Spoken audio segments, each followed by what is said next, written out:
Bueno, jóvenes, continuamos con los temas que corresponden a las vísceras abdominales. Ya describimos peritoneo, describimos estómago, describimos esófago y ahora continuamos con intestino delgado y a la vez colon. En el intestino delgado pues veremos sus tres porciones, sus características, como hasta donde las subdivisiones de este y por supuesto el colon, lo mismo, las partes del colon. En relación a la microanatomía, no ahondaremos directamente en cada una de las regiones, por ejemplo, del intestino delgado, porque tienen variantes. No vamos a ahondar ahí porque las variantes son relativamente, sí, como son variantes, son diferencias, por supuesto, pero más que todo viene a ser en la función, que a mi materia o a mi parte lo que le corresponde es la estructura, y en la estructura son similares. Entonces, con ciertas variantes que eso sí lo voy a tocar, eso sí lo voy a mencionar. Así es que es poco realmente la parte de microanatomía. Así es que vamos a comenzar a ver pues cada una de las partes del intestino. El corto ya está listo. Bueno, está programado para el día, ¿qué? Para el día de mañana a las 6 de la tarde, donde vamos a hablar, pues vamos a evaluar el peritoneo. Así es que continuamos, veamos la parte que corresponde pues a los intestinos, y vamos a comenzar hablando del intestino delgado.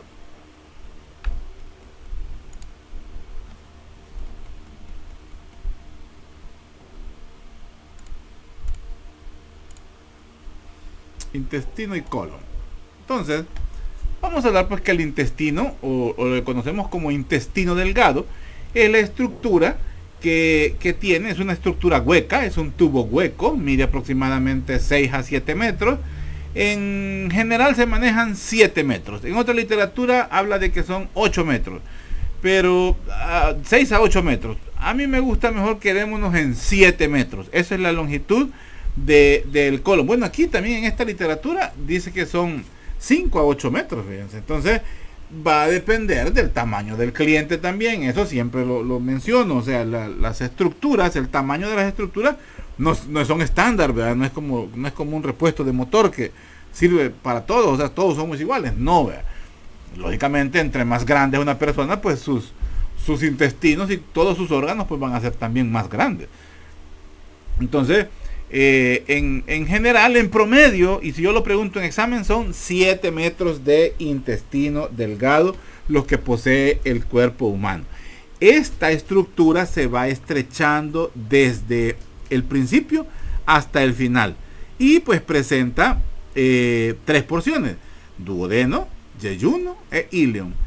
Podemos decir que ¿cómo se llama? El intestino delgado, pues esas sus 3 regiones, ¿cómo se llama? El inicia, ¿verdad? Prácticamente en el píloro.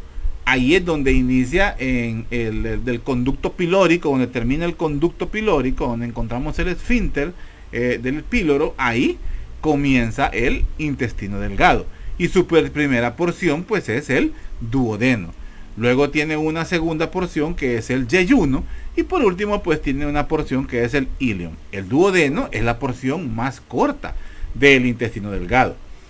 En este pues no solo se continúa la digestión del quimo o del material alimenticio, el cual que este proceso pues inició en la cavidad bucal. Y bueno, continúa en el estómago, sino que también aquí ya viene lo principal del intestino delgado, que es la absorción de los productos terminales del proceso que conocemos como digestión. ¿Con qué sentido? Para poder obtener energía, ¿verdad?, de los alimentos, porque ese es el objetivo de alimentarnos. Entonces, para desempeñar sus funciones pues digestivas, la primera región del intestino delgado, que es el duodeno, pues recibe enzimas y recibe también tampones alcalinos que provienen del páncreas, también de la bilis, ¿verdad?, que viene del hígado. En el intestino delgado pues vamos, además de encontrar células epiteliales, ¿cómo se llama? Encontramos glándulas también en la mucosa, vamos a encontrar aportes de tampones y de enzimas para facilitar pues la digestión. Entonces, el intestino delgado comienza a tener funciones específicas para el buen funcionamiento pues del intestino. Bueno, del cuerpo humano, porque de ahí es donde se absorben. Ya sabemos cómo eso pues regresa al cuerpo. Ahora, el intestino delgado para realizar, esto es micro, jóvenes, y la anterior también, creo que sí. Sí, también. Entonces, el intestino delgado para poder realizar sus funciones, él presenta adaptaciones que se encuentran en la mucosa del intestino. Esas son las modificaciones reales que presenta el intestino delgado. Las adaptaciones de la mucosa. La submucosa, aún la submucosa presenta algunas diferencias según la zona, según sea duodeno, yeyuno, ilio. Pero la parte muscular externa y la adventicia son similares en toda la extensión del intestino delgado. Entonces, decimos pues que estas adaptaciones que presenta se ven en la luz. Esto es a la luz del intestino. Y en ella vamos a encontrar tres tipos de modificaciones, que son estas que están acá. Los pliegues circulares, estos que vemos acá, estos son los pliegues circulares. Los pliegues circulares, o también conocidos como las válvulas de Kerckring, estos son pliegues, ¿verdad?, transversales que encontramos en la mucosa y se extienden hasta la submucosa. Estas son elevaciones reales que se ven sobre la luz del intestino. O mejor dicho, son elevaciones que orientan sus porciones apicales hacia la luz del intestino. A diferencia de las rugosidades que veíamos en el estómago, si se recuerdan, estas pues contienen estos componentes, bueno, estas estructuras se mantienen permanentes en el duodeno, porque si recuerdan las rugosidades desaparecían en el momento que se distendía el estómago. Aquí no, no se distiende, entonces las estructuras están de forma permanente y se mantienen en todo el duodeno, en el yeyuno, y por lógica pues terminan ya en el íleon. Pero estos pliegues circulares desaparecen en el íleon, pero llegan hasta la mitad proximal. O sea, por decir así, el íleon lo dividimos en dos, y en la primera porción, la que está unida al yeyuno, hasta ahí llegan los pliegues circulares. De ahí para allá ya no tenemos pliegue circular. Estos pliegues, pues, además de triplicar la superficie de contacto, también reducen la velocidad de desplazamiento del quimo a lo largo del conducto alimenticio. O sea, esa función le provee al intestino pues el tiempo necesario para poder ejercer la digestión y por ende absorber los nutrientes que han llegado con ese quimo, con esa alimentación. A ver si se acuerdan cuánto tiempo es que tardaban los alimentos para hacer la digestión, digamos, dentro del intestino delgado. Es de las primeras clases, ojalá se acuerden. Luego tenemos otras estructuras que son las vellosidades. Estas vellosidades pues vienen a ser protrusiones, ¿verdad? Son protrusiones, son como extensiones de los pliegues. Son extensiones pues que tienen forma como ustedes lo ven, tienen una forma como digitiforme, o sea, forma de dedo, ¿verdad? Y estas pues y son de doble hoja. Estas pues tienen un tejido conjuntivo laxo. Ese es el tipo de tejido especial del ¿cómo se llama? Se me fue. De las vellosidades intestinales. Estas vellosidades intestinales tienen un rico componente de células linfoides. Ojo con eso. Esas células linfoides se ubican en la lámina propia de la mucosa intestinal. Ahí se ubican ese tejido linfoide. Ahora, ese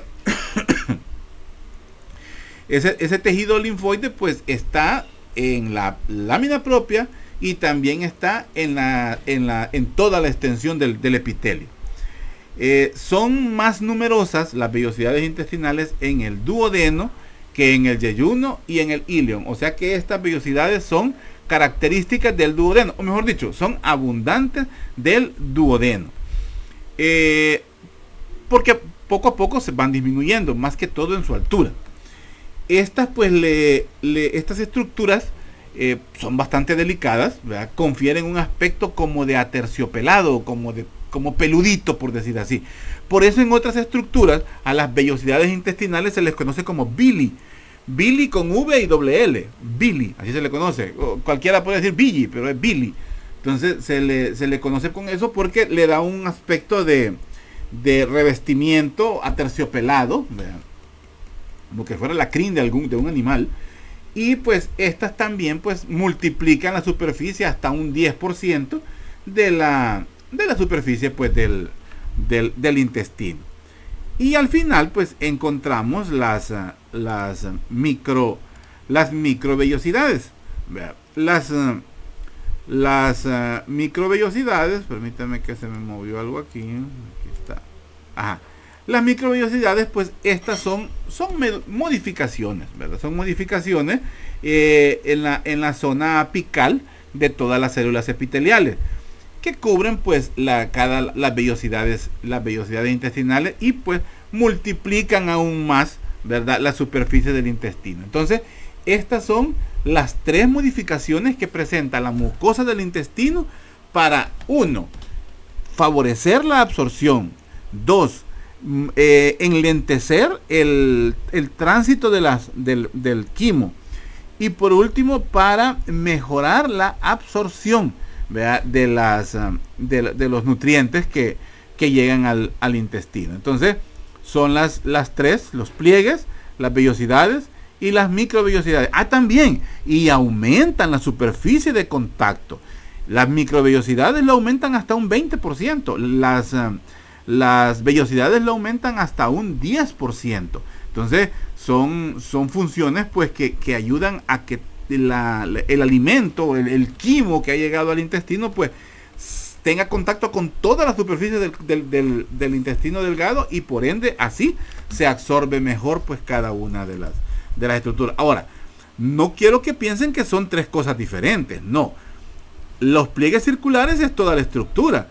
La punta es lo que vimos aquí, donde vimos las estructuras digitiformes, y específicamente en la punta de las vellosidades encontramos las microvellosidades. Es lo mismo, solo que son adaptaciones que presenta la mucosa pues la mucosa del intestino. Sigamos. Ahora, en la estructura específica de la mucosa del intestino, pues encontramos pues que hay las tres capas habituales de la mucosa que hemos descrito ya desde el esófago. La muscular, ¿verdad? Me fui de adentro para afuera, de afuera para adentro.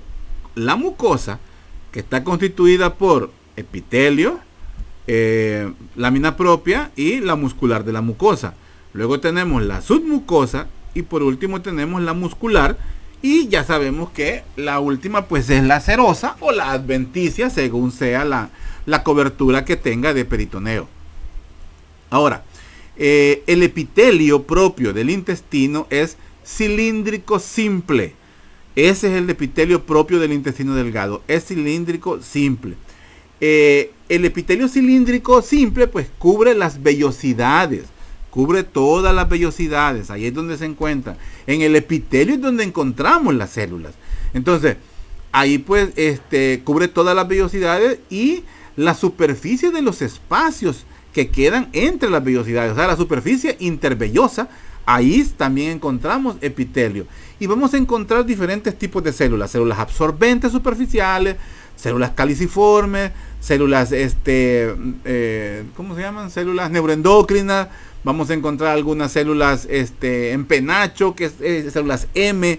Son unas células que no están tan del todo descritas, que tienen funciones. Por ejemplo, hay unas células de penacho que habla de que pueden tener reacción a la presencia de helmintos, o sea, de parásitos al intestino, y pues al tener esa reacción pues pueden dar, ¿cómo se llama? Desencadenar situaciones de dolor o situaciones relacionadas pues por la presencia de los helmintos a nivel del intestino. Entonces no voy a ahondar mucho en eso porque todavía está en, digamos que en estudios sí, pero no está plasma, es parte, eso lo he encontrado en artículos, en artículos publicados en internet, pero no está en la literatura. Luego, hablando sobre las vellosidades, ¿verdad? Solo para recordarlo, no solo para recalcarlo, ¿verdad? Porque lo tengo aquí. En las vellosidades pues vamos a encontrar que estas están pobladas de las estructuras funcionales del intestino, que son los enterocitos. Ahí encontramos, en las vellosidades encontramos a los enterocitos. Es la unidad funcional del intestino, o sea, la célula principal. Las vellosidades, pues ya lo dije, son las que aumentan la superficie de absorción de los nutrientes que son ingeridos. Y a la vez, pues, ayudan a dirigirlos hacia el torrente sanguíneo para que estos, pues, sean, perdón, toqué lo que no era, para que estos, pues, no sean, para que estos sean absorbidos. Permítanme. Además de las microvellosidades, otro hallazgo importante que encontramos en la mucosa son las válvulas conniventes. Las válvulas conniventes son estructuras musculares y son propias pues de la muscular de la mucosa. Estas válvulas conniventes son como es un soporte anatómico de las vellosidades intestinales. O sea, es como su sostén, por decir así, de las vellosidades intestinales, estas válvulas conniventes. Y como función, pues favorecen la superficie de absorción del intestino y a la vez enlentecen el movimiento del quimo. Cuando hablábamos de que una de las funciones de las vellosidades o de las adaptaciones de la mucosa del intestino delgado era enlentecer el paso del quimo a través de toda la estructura, pues es porque está relacionado con, o esa función está relacionada con la muscularis mucosa a través de las válvulas conniventes. Hablando sobre la submucosa, pues la submucosa de este intestino, del intestino delgado, esta está constituida con tejido conjuntivo fibroelástico, denso y a la vez irregular. Ojo, tejido conjuntivo fibroelástico denso, y la otra palabra que les dije, que también es irregular. Otra característica de él es que tiene un importante aporte linfático, ¿verdad? Estamos hablando de la submucosa aquí, ¿verdad? Como vemos, tiene un abundante aporte linfático, nervioso y por supuesto pues vascular. La inervación intrínseca de la submucosa depende del plexo submucoso de Meissner. Ya lo hablamos en las estructuras anteriores. Del plexo submucoso de Meissner. La submucosa del duodeno es especial, ya que ésta alberga a unas glándulas conocidas como las glándulas de Brunner, o también conocidas como las glándulas duodenales. Son estructuras propias del duodeno, las glándulas de Brunner. Estas glándulas duodenales o glándulas de Brunner, pues estas liberan mucus, liberan pexinógeno, urogastrona, que esta es una enzima que se libera por los estímulos ácidos, ¿verdad? Por los estímulos ácidos que llegan hasta el duodeno. Además, en la submucosa encontramos unos cúmulos de tejido linfático que reciben el nombre de placas de Peyer. Las placas de Peyer, pues, son sensibles y especializadas en identificar los antígenos asociados a los alimentos. O sea, situaciones que pudieran poner en riesgo nuestra salud y que vienen dentro de la comida. O sea, por decirlo así, son contaminantes que ingerimos cuando comemos en un cafetín, si aún en la misma casa, si no hay un buen hábito de desinfección de las frutas y verduras, que principalmente esa es esa es la fuente, ¿verdad?, de infecciones gastrointestinales, o la misma de lavarnos las manos, ¿verdad?, frecuentemente, pues eso es una situación que puede de enfermarnos, pues quien se encarga de identificarlos y cómo se llama, para desencadenar una respuesta inmunológica, porque a diario ingerimos contaminantes que pueden enfermarnos, pero el tener un buen sistema tener el sistema inmunológico en buen estado, pues hace que no nos enfermemos. O sea, cuando ya necesitamos un antibiótico para tratar una enfermedad, es porque nuestro sistema inmunológico no puede controlarlo, porque en condiciones normales el sistema inmunológico puede controlar cualquier enfermedad.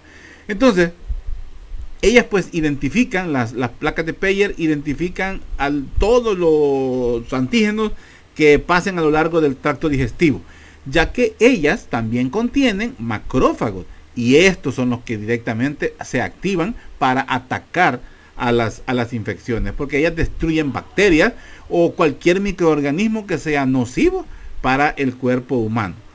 ¿Dónde se ubican? Principalmente en el ilion terminal. Ojo, ahí se ubican. ¿Cuál es el tipo de linfocito principal que se encuentra? Son los linfocitos tipo B. Y estos pues que sintetizan inmunoglobulinas de tipo A. ¿Y qué más? Es la principal función de inmunidad, pues a nivel intestinal.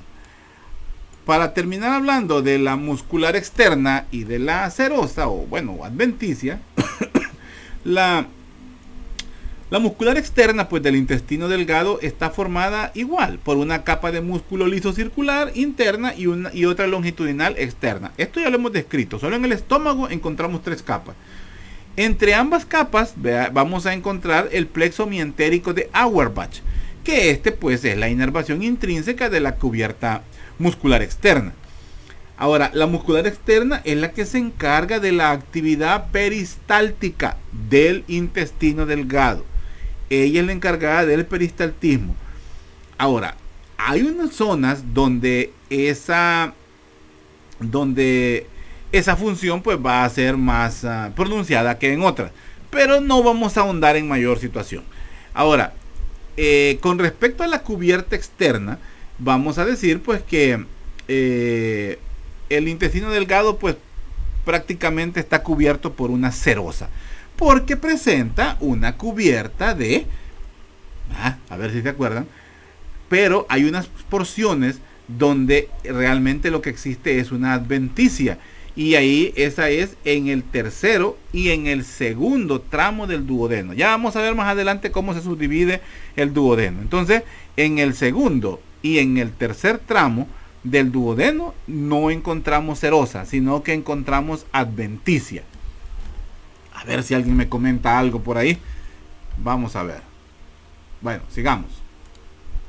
Ahora, me interesa que conozcamos las células. Esto que encontramos acá es una cripta de Lieberkühn. Ya lo vamos a hablar. Estas criptas de Lieberkühn. Espérenme, creo que esto se veía acá. ¿O no? Permítanme. No. Entonces tengo la idea. Vea que pues no, aquí no. Bueno, aquí estamos. Vamos a ver pues que estas criptas, ahí se llaman estas zonas, que son glándulas tubulares que están entre las vellosidades, circundando las vellosidades, pues son glándulas, como vemos aquí, de túbulos cubiertas por células, y estas se abren como perforaciones en la mucosa del intestino. Estas son las criptas de Lieberkühn. Estas criptas son características del intestino. Ahora, vamos a ver que en toda la estructura hay una distribución de diferentes tipos de células. Tenemos las células absorbentes, que estas que vemos acá son mayoritarias, ¿verdad? Son células cilíndricas, son células muy altas. Estas son las que intervienen realmente en la digestión terminal, en la absorción del agua y en la absorción de los nutrientes. Estos son los enterocitos.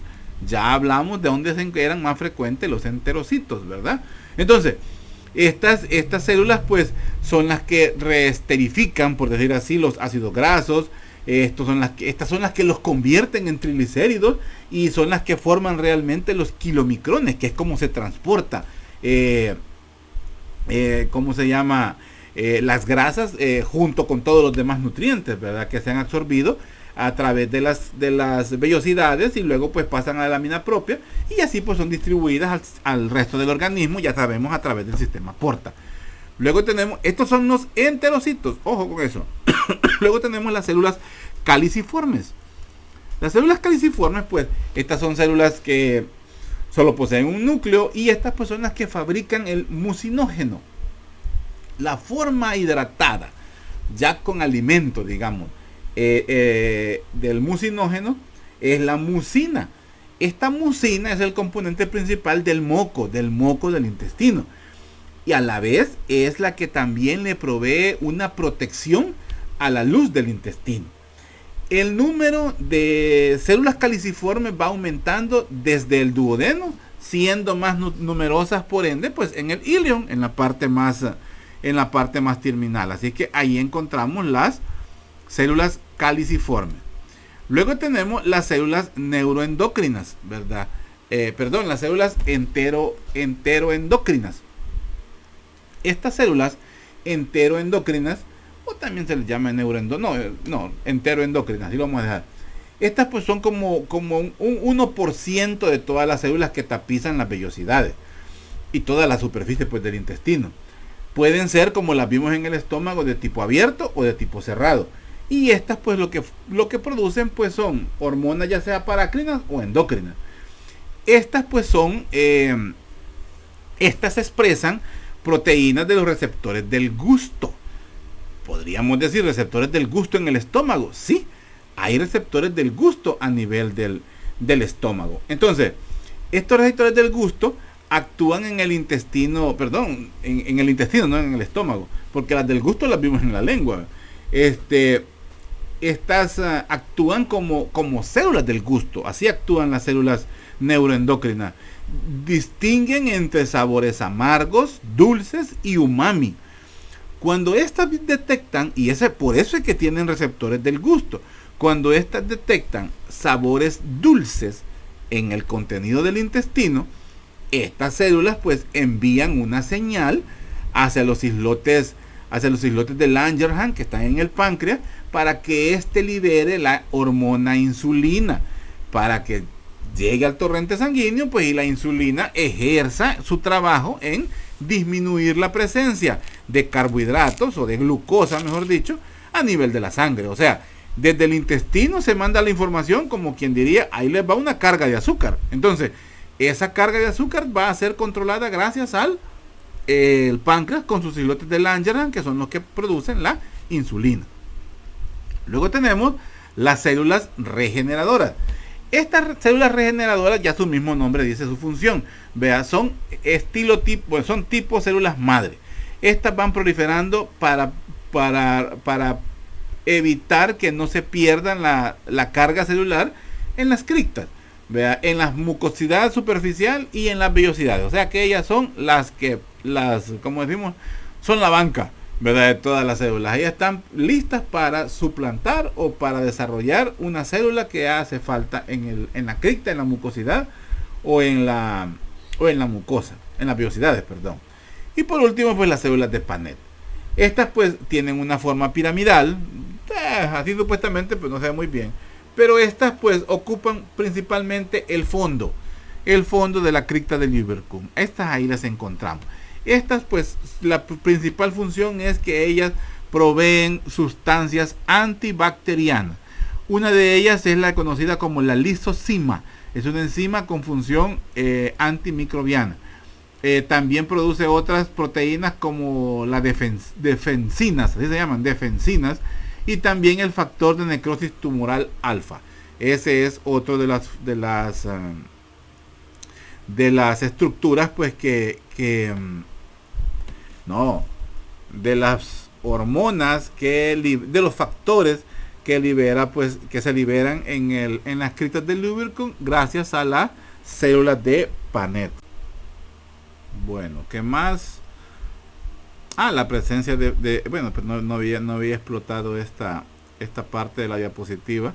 Aquí vemos cómo se describe muy bien la cripta del lubricant, la lámina propia, ¿verdad? Donde encontramos los folículos linfoides, o sea, donde encontramos bastante inervación, irrigación y drenaje. Encontramos esta estructura específica que es parte del tejido linfoide, que se llama los quilíferos, son los vasos quilíferos. Estos son los que vienen a absorber, digamos, el kilo, ¿verdad?, de los intestinos, y para conducirlo, pues la conjunción de todo ello, pues lo lleva hacia la cisterna de Pequet, o la cisterna del kilo, y entonces pues lo hace llegar pues hasta el conducto torácico. Sigamos. Permítanme.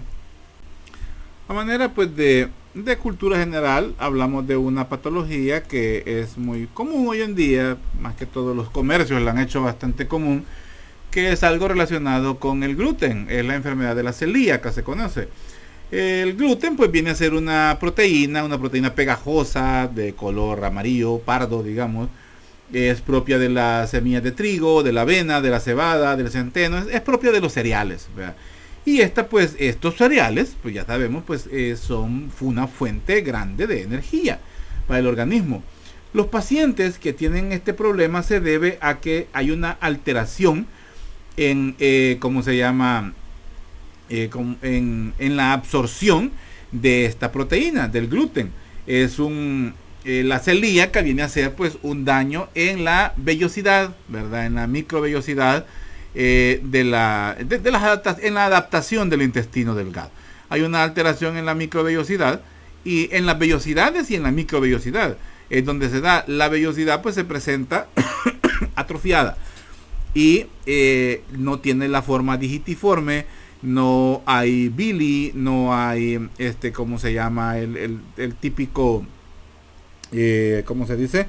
Patrón, como que fuera peludito, como les decía, ¿verdad? Sino que es un patrón completamente pues aplanado.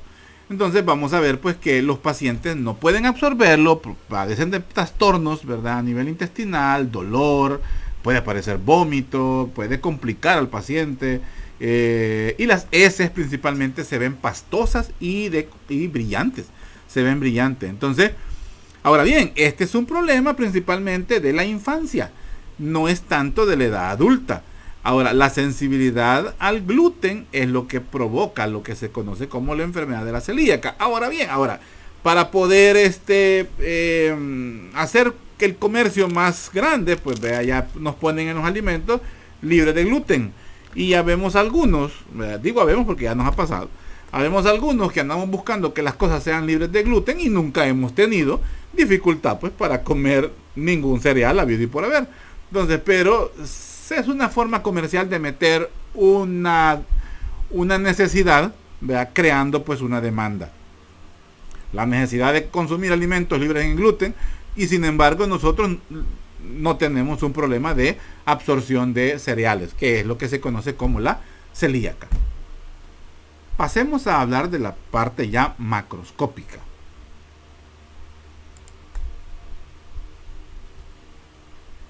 Permítanme, ¿qué me pasó aquí? Aquí estamos.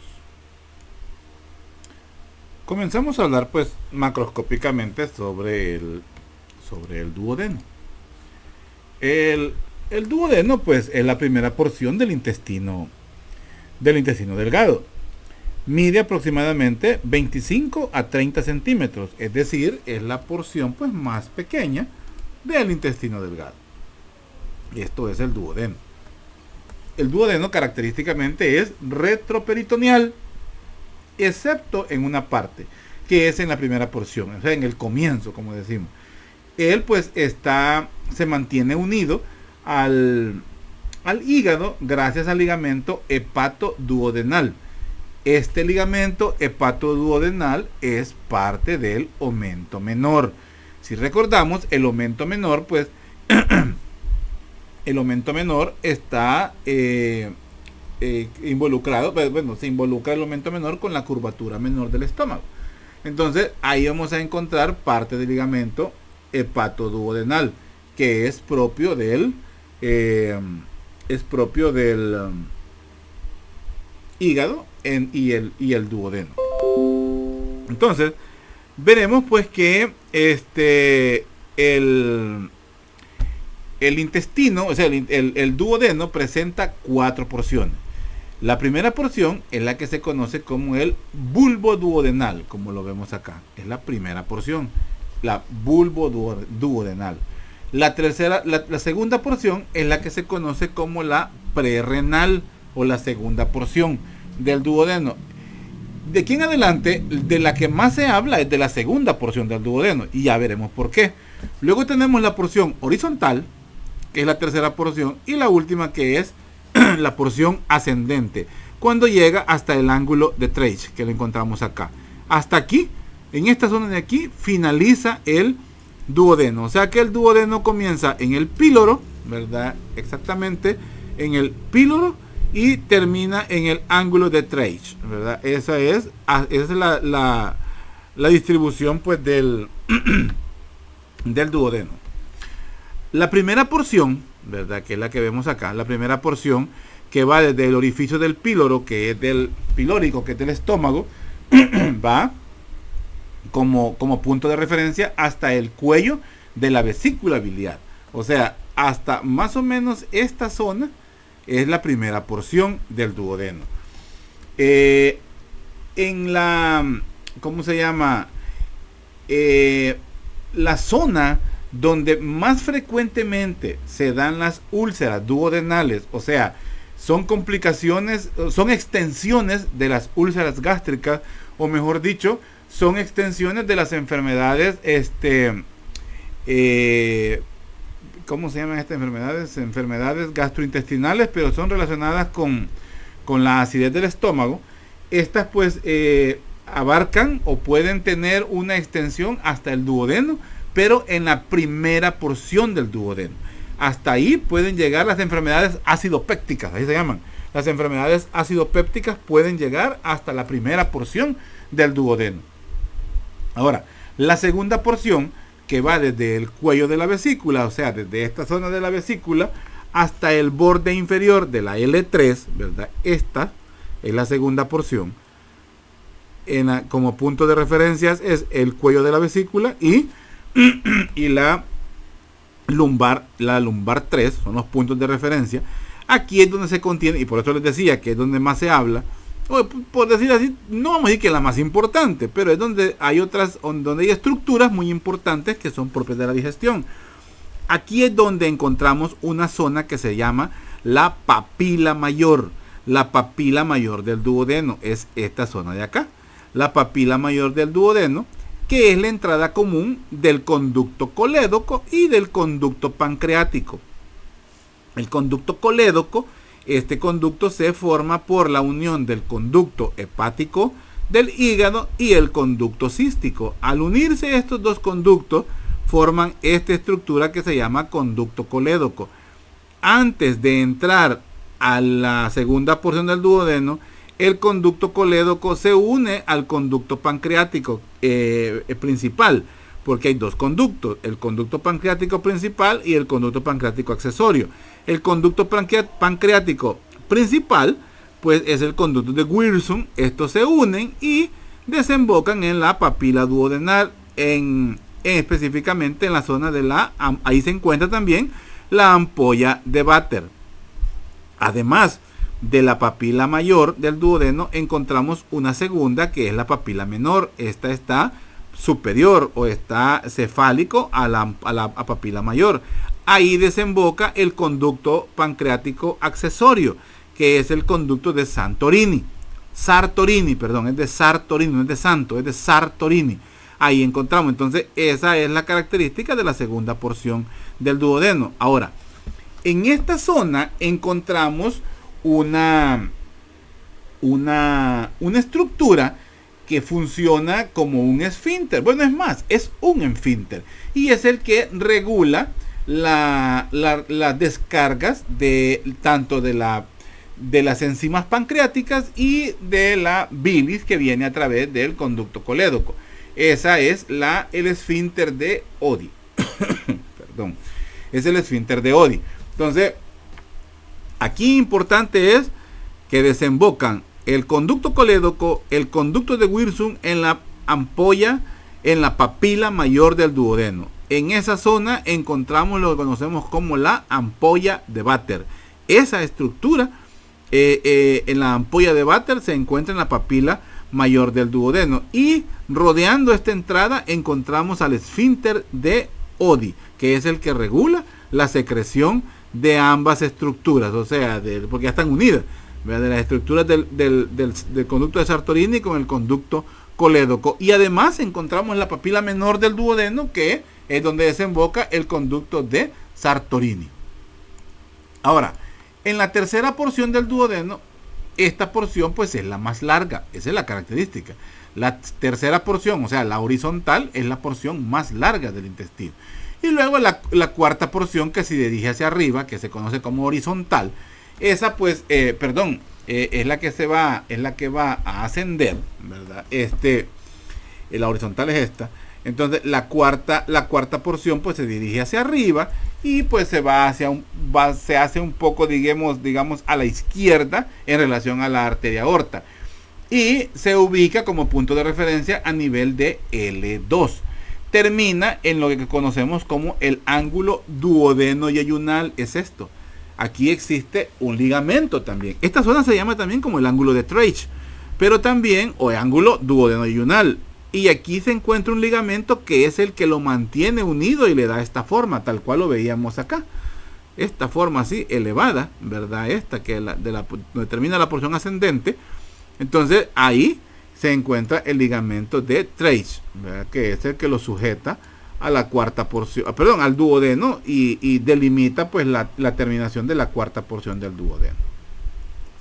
Las relaciones. El duodeno, pues como lo vemos acá, tiene relaciones con los órganos que están aledaños. Tiene relación con el hígado por arriba, con la vesícula biliar también por arriba, con el páncreas lo tiene posterior, con la vena porta también está en una relación postero-anterior.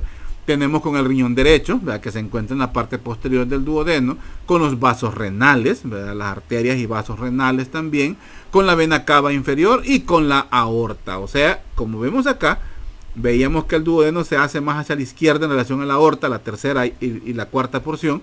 Entonces, esas son las relaciones anatómicas que presenta pues el duodeno. Las relaciones peritoneales del duodeno es con ¿cómo se llama? Con el peritoneo, del epiplón o el aumento menor, ¿verdad? Que encontramos acá. Y es donde encontramos los ligamentos. Esta ya lo usamos una vez, esta diapositiva, donde encontramos los dos ligamentos.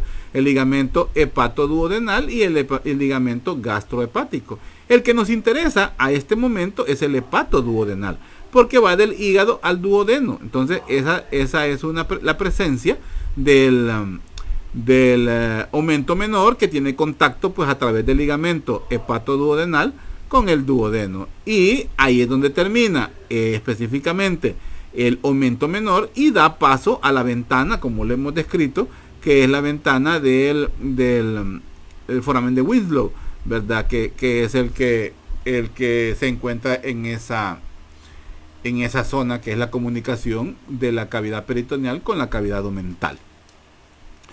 La primera porción del duodeno tiende a ser móvil, ¿verdad? Tiene cierta movilidad, y esa movilidad pues se la da el ligamento hepatoduodenal. Tiene, mejor dicho, que ser móvil, porque todavía está en contacto, es la que está en contacto con el estómago. El estómago, ya lo dijimos, es una licuadora. Entonces este movimiento todavía se transmite a la primera porción. Entonces por eso esa porción tiene que ser móvil. Principalmente el duodeno es retroperitoneal, y al ser retroperitoneal ya hablamos porque algunas zonas tienen serosa y otras zonas tienen adventicia. Sigamos. En la segunda porción es lo que ya describí prácticamente, ya no voy a entrar en mayor detalle. La segunda porción del duodeno, pues más o menos son 7 centímetros, está más o menos 7 centímetros del píloro, y ahí encontramos la desembocadura de los conductos, de 3 conductos, 2 juntos como el colédoco y el conducto pancreático, como lo vemos acá, ¿verdad? Esto que conforman aquí se ve mucho mejor la estructura. La ampolla, vea, hepatopancreática o la ampolla de Vater es la unión de ambos conductos. Y la estructura, ¿verdad?, que vemos acá es la papila duodenal mayor, ¿verdad? Esta. Entonces, esa es parte del duodeno. La unión de los conductos que conforman la ampolla de Vater. Y en la ampolla de Vater, al final, encontramos el esfínter, que se conoce como el esfínter de Oddi. Otra estructura que desemboca en otra papila duodenal menor es el conducto de Santorini. Es Santorini. Miren, ya creo que me equivoqué. No, Santorini es Santorini, no es Sartorini. Yo Sartorini, ya me dio duda. Bueno, sí, ya rectifiqué. Sí, es Santorini, no Sartorini, como les dije ya rato. Es Santorini. Permítanme. Bueno, ya había hablado pues sobre la ampolla de Vater y el esfínter de Oddi. Sigamos. Quiero ver. La irrigación. La irrigación pues de esta zona del intestino pues viene dada por las pancreatos duodenales, tanto superior como inferior.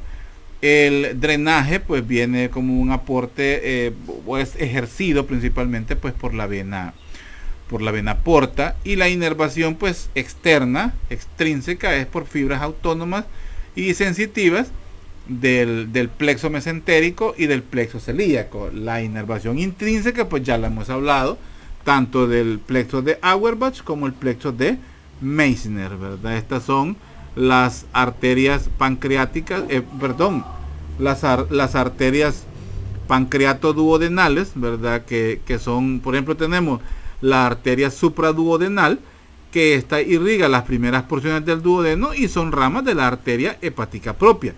También tenemos las arterias pancreatoduodenales, que las vemos en la parte de abajo, que son las otras que lo irrigan, y estas pueden ser ramas directas de la mesentérica superior o también ser ramas de la gastroduodenal, esta que vemos acá. Y la gastroduodenal, pues como vimos, es rama de la arteria hepática propia. O sea que la irrigación del duodeno puede provenir por ramas que proveen, que se originan en el tronco celíaco, o ramas directas que se originan en la mesentérica superior. Entonces, las principales que vemos en la cara inferior son las pancreatoduodenal anterosuperior, posterior-inferior y anteroinferior. Estas que encontramos acá, ¿verdad? ¿Qué más? Bueno, eso principalmente, ¿verdad? Y hablando sobre, ya dejamos el duodeno, comenzamos a hablar pues del yeyuno y el ilion. El yeyuno pues es, si dividiéramos el intestino en 5 partes, en 5 porciones, por decir así, 2/3, 2/5 de esas serían yeyuno y 3 partes serían el ilion. ¿Cómo se llama? La porción más pequeña, pues como ya lo dijimos, viene siendo pues ¿cómo se llama? Fíjense que no es una distribución así, estaba leyéndolo así sin querer y no es así. Vea, la porción pues más grande de todo el intestino es el ilion. La primera porción es la más pequeña, ese es el intestino, el duodeno. La segunda, que es el yeyuno, pues es todavía más pequeña, y la tercera, la más larga, es el ilion. Ahora, histológicamente vamos a ver pues que ellas se encuentran sostenidas tanto a la pared posterior, ¿verdad? Por ahí donde encontramos el mesenterio propiamente. Vea, el mesenterio propiamente dicho, como decía ya, es donde encontramos la sujeción del intestino delgado a la pared posterior. En las partes que corresponden al yeyuno, el ilion. Son 2 láminas peritoneales que se juntan en la cara anterior. En esto es lo que estamos hablando, ¿verdad? Esto es el mesenterio. esa estructura, pues ahí vamos a encontrar distribuidos vasos mesentéricos, o sea, arterias y venas, los nervios, los ganglios mesentéricos, que es parte del sistema linfático, y por supuesto la estructura está completamente constituida por grasa. Ahora, hay bastantes pliegues, eso sí, bastantes pliegues circulares, que esto ya sería viéndolo por dentro. Hay muchos pliegues circulares que se encuentran en las partes del yeyuno y el ilion. Esos pliegues circulares que se encuentran son los característicos, o son de los que hablamos, que eran las placas de Peyer. Pero eso ya lo mencionamos, no viene al caso, ahorita solo me acordé. El ilion, que es la parte ya terminal del intestino intestino delgado, el ilion, pues desemboca en el intestino grueso, específicamente en el punto que se conoce como el ciego. El ciego es donde se juntan el colon ascendente con el ciego, o sea, esta parte de aquí es el ciego. El ilion desemboca específicamente en el ciego, y el ciego es la parte unida del colon con el colon ascendente, o sea, la parte terminal o inicial sería en este caso del ciego, del intestino grueso sería el ciego, y la siguiente porción es el colon ascendente. ¿Cómo se llama? Donde desemboca el ilion se encuentra una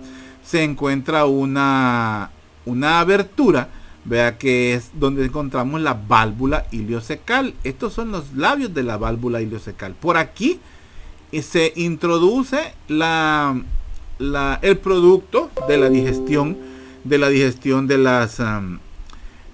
digestión que se ha hecho, pues, a nivel del intestino. Entonces esta llega hasta este nivel y llega por la válvula iliocecal, y ya tiene acceso, pues, a la luz, pues, del colon. Permítanme un segundo, que tengo notificaciones aquí, no sé cómo quitarlas. Permítanme un segundo. Ya pude quitar esa notificación. Entonces, hablábamos que la válvula iliocecal, pues, presenta los labios, ¿verdad?, de la válvula iliocecal. Estos labios se juntan, ¿verdad? Y cuando se juntan, estas vienen a conformar, pues, las crestas, ¿verdad?, las crestas propias de la válvula iliocecal. Sigamos. En relación a la irrigación del intestino, pues esta es producida, o esta es gracias, pues, a la arteria, pues, mesentérica superior, y gracias también, pues, a las ramas yeyunales e ileales. O sea, es toda esta distribución de vasos sanguíneos. Esto ya lo vimos cuando hablamos por eso no voy a entrar en mayor detalle, cuando lo hablamos en la irrigación y drenaje. El drenaje, pues, es gracias a la mesentérica superior, y la inervación, pues, gracias al plexo celíaco y mesentérico. Esto es la parte externa, y las fibras autónomas y sensitivas, que son de la región lumbar. Esto es la arteria mesentérica, y aquí vemos la distribución de los vasos sanguíneos y de las arcadas, cómo se van acercando a las asas intestinales, conformando, pues, las anastomosis, para poder irrigar, pues, toda la zona del intestino, ya sea yeyuno e ilio. En relación a las arcadas, esto fue una pregunta que hicimos por ahí en una clase, y alguien se ganó un punto. Sí, ya me acordé quién. Las arcadas, pues, arteriales, estas son más largas, las arcadas a nivel del ilion. Estas que vemos acá son más largas, las arcadas, que es la diferencia, pues, que vemos con el yeyuno, porque las arcadas son más largas por la distancia que se encuentra entre la mesentérica superior y la terminación del intestino delgado, que es, pues, el yeyuno. Entonces vemos estas arcadas, como se ven, pues, ¿cómo se llama? Son diferentes, tanto entre el yeyuno, pues, y el ¿cómo se llama? Y en el ya me topé. La diferencia, pues, con el yeyuno. Ok, entonces seguimos hablando del colon. Ahora voy a hacer una pausa en este momento para refrescar la garganta y luego vamos a continuar. O sea, para que ya solo nos va a ir quedando ya la parte específica pues de la parte específica de las vísceras, ¿verdad? Eso nos va a ir quedando pendiente de las vísceras sólidas, ¿verdad? Ya comenzaríamos a hablar del hígado, del páncreas, de los riñones, porque son estructuras intraabdominales, y del vaso. Y ya terminaríamos lo que es el tubo digestivo. Así que me quedo hasta acá para continuar en un siguiente video hablando sobre el colon, ¿ok? Quedamos pendientes, chicos.